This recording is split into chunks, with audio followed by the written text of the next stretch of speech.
Ameublement Tanguay en première ligne.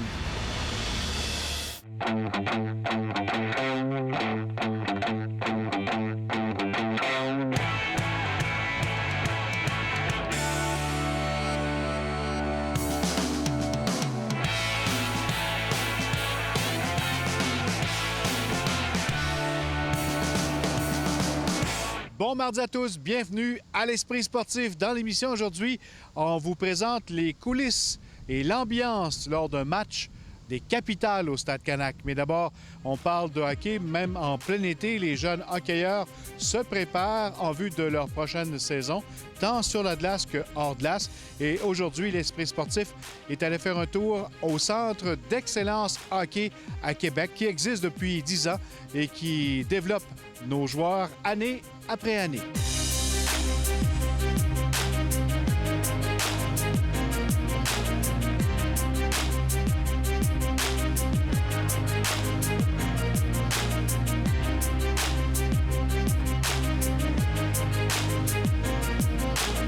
Ça a parti comment, ça, cette organisation-là?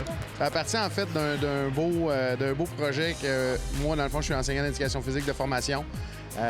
Puis j'avais envie de m'investir dans le hockey quand j'ai fini, moi, de jouer personnellement.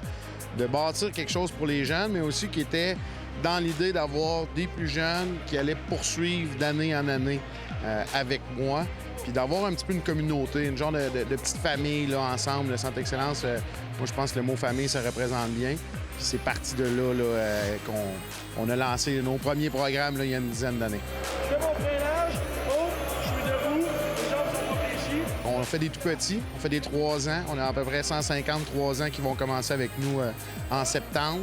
Puis on a nos plus vieux, nos plus anciens qui sont rendus des joueurs repêchés junior majeurs qui vont jouer maintenant dans les années prochaines au niveau junior puis qui aspirent à faire des carrières de hockeyeurs. Donc, c'est très gratifiant de voir, dans le fond, la boucle qui se continue puis qui se poursuit à travers le temps. Là, c'est vraiment très gratifiant. C'est la même chose. C'est juste 3 établissements qui fait. Qu'est-ce qu'on offre comme programme? Parce que c'est à l'année longue, mais durant l'été, il y a des programmes bien spécifiques. En fait, on offre évidemment l'entraînement niveau Pee-Wee, Bantam, Midget et Junior maintenant avec nos plus vieux. On va faire aussi des camps un petit peu plus spécifiques en début d'été.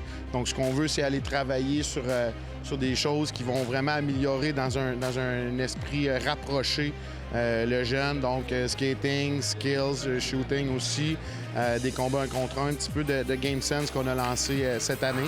Fait que ça, c'est au début de l'été. Puis à la fin de l'été, on va tomber dans nos camps un petit peu plus de mise en forme. Donc là, ce qu'on veut, c'est vraiment préparer les joueurs à leur nouvelle saison. On va faire un petit peu plus de volume, un petit peu plus d'action.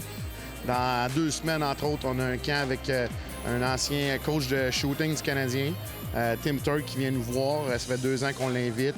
Fait que ça nous permet d'avoir plein de bagages aussi pour les entraîneurs, puis de continuer un petit peu à parfaire notre formation là-dedans. D'apprendre des meilleurs, je pense que c'est ça qui est vraiment la clé. C'est quoi la portion glace et hors glace? C'est sûr que dans le hors-glace, on a fait beaucoup plus sur l'été. Parce que l'été, on a nos plus vieux. Je pense que c'est une bonne chose que nos plus vieux, ils décrochent un petit peu de la glace puis ils font un petit peu plus de gym. Dans l'année, on va en faire avec des sous-groupes un petit peu plus, à raison d'environ 1 fois par semaine. Mais c'est sûr que dans l'année, avec nos plus jeunes, on est encore beaucoup dans du millage. Donc, ce qu'on veut, c'est qu'ils fassent plusieurs activités sur la glace. On veut de la répétition, donc on va les amener un petit peu plus sur la glace. Mais c'est sûr qu'il y a une grande tendance aussi à s'en aller vers le gymnase aussi. Pourquoi? Parce qu'on se rend compte qu'il y a beaucoup de lacunes à être, dans le fond, unidimensionnelles dans un seul sport. Donc, quand on s'assure de les entraîner comme il faut, on arrive à corriger aussi des petites lacunes qui ont dans leur jeu. Exemple, au niveau du patinage, des fois, ils vont avoir des petites lacunes qu'on va plus pouvoir corriger en gymnase que sur la glace. Donc, je pense que la combinaison des deux, c'est vraiment la clé pour réussir maintenant. Ça fait longtemps que tu fréquentes ici le centre d'excellence. Qu'est-ce que tu viens chercher, toi, comme joueur d'élite? Bien, moi, dans le fond, je sens qu'à chaque année, je suis capable d'aller chercher en vitesse, puis aussi en power avec Mathieu. Puis à chaque année, c'est une réussite. Allez, let's go, accélère. Sérieusement, Mathieu, il va chercher dans le plus profond de moi. Il faut tout le temps que je m'entraîne le plus fort possible. C'est vraiment pour ça que je continue de m'entraîner depuis 2013. Ça paraît quand tu retournes sur la DAS? Sérieusement, oui. Depuis que je m'entraîne ici, les résultats sont là. C'est vraiment pour ça que je viens toujours là. Qu'est-ce que tu es venu chercher à travers les années comme hockeyeur?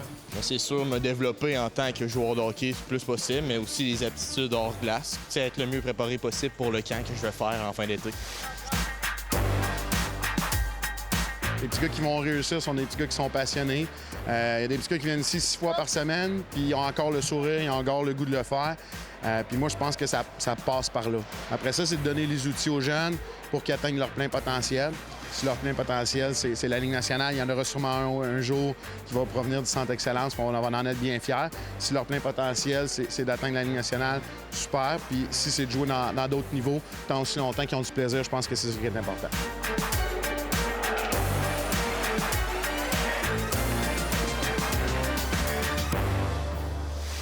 Après la pause, les Capitales, c'est plus que du baseball.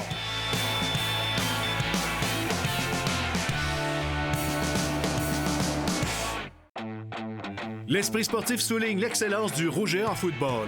Il n'y a pas que sur le terrain que le Rouge et Or bat des records. Les meilleures foules de football universitaire sont ici à Québec. Depuis la création du programme en 1995, ce sont plus de 1,7 million de spectateurs qui ont franchi les tourniquets du stade, un 13e joueur important pour le Rouge et Or. Saison après saison, la meilleure ambiance au pays, c'est au match du Rouge et Or, où les réputés et très courus tailgates font l'envie de toutes les équipes universitaires au pays. Parlons maintenant de vos Capitales. À chaque saison, c'est près de 140 000 spectateurs qui assistent au match de votre équipe de baseball de la Ligue Can-Am au stade de Canac. C'est également près de 100 employés qui travaillent chaque soir pour rendre cette soirée de baseball inoubliable. Comme vous le constaterez dans le reportage de Jonathan Fournier, les Capitales, c'est plus que du baseball.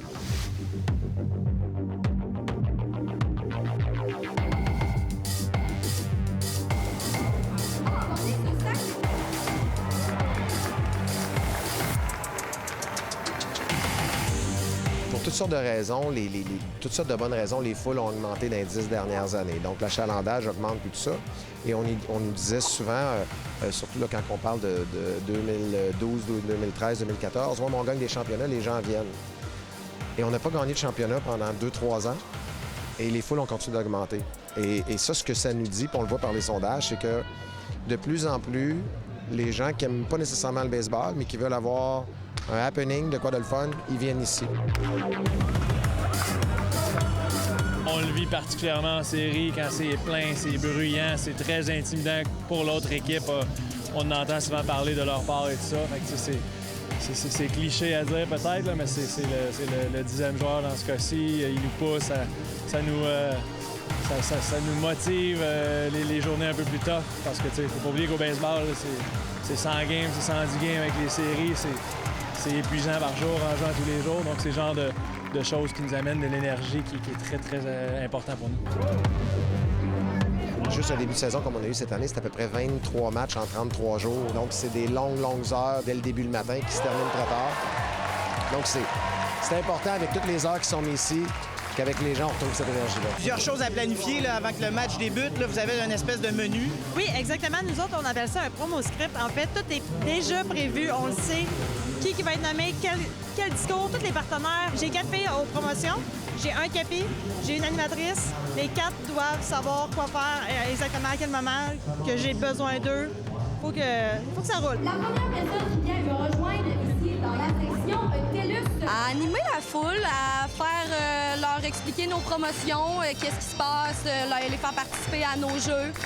On a des jeux, on les amène sur le terrain. Des fois, c'est moi qui monte dans les estrades. Le baseball, c'est plaisant comme activité, comme sport en général. Fait que les gens, quand ils voient qu'il y a un mouvement de masse, si on veut, qu'il y a quelque chose à embarquer, ils embarquent, puis c'est vraiment, ça prend 2 secondes. Et de travailler en étroite collaboration avec Capi, parfois, ben ça vient avec des dangers. Bien, ça c'est une première. À ce point-là, normalement, c'est plus dans le dos, là, sur la tête. Je pense que il a fait par exprès, il a choisi sa journée, mais oui, ça donne toutes sortes d'imprévus, mais c'est ça qui est plaisant, finalement. Partie intégrante de l'animation Capitale, bien sûr, Capi. Ah oui, Capi, il est là depuis 2000. Il n'était pas là la première année. Il est arrivé. C'est notre joueur le plus connu au Capitale. C'est notre joueur qui représente les enfants de la clame. Je ne sais pas si vous avez vu dans les estrades, là, Capi est très, très sollicité. Capi est drôle, il est un peu maladroit, on va se le dire, mais il a tout le temps des idées pour faire animer les gens, faire amuser. Il n'y a jamais de temps mort avec lui, ça bouge. C'est sans arrêt. Puis là, on parle vraiment des concessions, on parle de l'animation, des gens maintenant qui, avec le Stade Canac, les jeux avec CBV, le synthétique, il y a encore plus d'organisation dans tout ça. Donc, c'est du stock. C'est plus de 80 employés. Avec les joueurs, c'est plus de 100 employés. Donc, ça prend une certaine coordination pour arriver à gérer ça tous les soirs. Les galeries de presse dans les amphithéâtres sportifs sont presque toujours en hauteur. Le Stade Canac ne fait pas exception. Bienvenue sur la galerie. On réalise en plein ici que c'est quelque chose de spécial. T'sais, oui, il y a toute l'histoire derrière le stade, ce qui s'est passé ici, mais il y a aussi toutes les nouveautés qui sont amenées après année, que ce soit le synthétique ou la terrasse ou la zone famille maintenant. Fait qu'il y a toujours des belles nouveautés, le fun à découvrir aussi. C'est l'équipe de rêve. Fait que eux, dans le fond, en avant-match, ils vont sur le terrain avec les joueurs puis ils restent là pour les hymnes nationaux.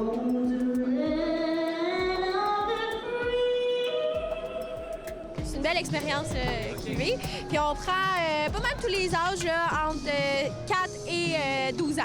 Bien sûr, des jeunes joueurs de baseball. Oui, exactement. Fait qu'ils vivent un peu c'est quoi l'avant-match, ils peuvent rencontrer les joueurs en même temps. Puis après, ils restent pour la partie. L'article le plus populaire, que les gens prennent le plus, c'est lequel? Je te dirais la casquette, la casquette officielle. C'est elle qui compte sur le terrain. OK. Donc, c'est la même casquette que les joueurs. Oui, puis les gilets aussi. Les gilets, ils en prennent beaucoup. Ouais. Les gilets, est-ce que c'est souvent des gilets de certains joueurs? Y a-t-il un joueur en particulier qui ressort? Kevin Sam, numéro 7, là, ça ressort beaucoup. Il y a aussi Carl Gélina qui ressort beaucoup. Quand on se fermait les yeux il y a 10 ans, c'est là où on voulait être aujourd'hui avec cette panoplie d'activités-là qui est rendue possible. Merci beaucoup. Merci. Voilà qui complète l'Esprit sportif pour aujourd'hui. Je vous rappelle que vous pouvez revoir toutes nos émissions en entier en vous rendant sur le site Facebook L'Esprit sportif. Bye bye, à demain!